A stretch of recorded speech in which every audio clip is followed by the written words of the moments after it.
पाय आपटत एक लेकरू घरी आलं, वस्तूंची फेकाफेकी करत घरामध्ये गेलं. तिने सांजेची वेळ, रात्र झाली नव्हती, आई अशीच देवासमोर दिवा लावित होती.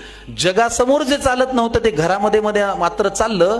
बाहेर जे बोलता येत नव्हतं ते लेकरू आई समोर बोललं. म्हणाला, खोटारडी आहेस तू आई, खोट्या मार्गावर चाललीस, आजपर्यंत माझ्याशी तू खोटच बोललीस.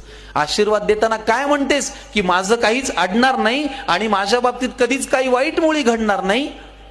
आईपासून काय लपतंय तिच्या लक्षात आलं. तिने बाळाला घोटभर पाणी प्यायला दिलं. हुंदक्यांमधून वाट काढत पाणी पोटात गेलं. आई म्हणाली, आता सांग तुला काय झालं. तो म्हणाला, लोक आई विचित्र झालेत फार, सतत सगळे माझ्यावरती खाऊन असतात खार.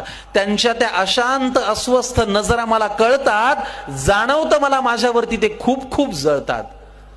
बरं, माझ्याविषयी माझ्या माघारी बोलतात लोकांजवळ, मी पुढे जातोय ना माझा माझा, का पोटात यांच्या कळ.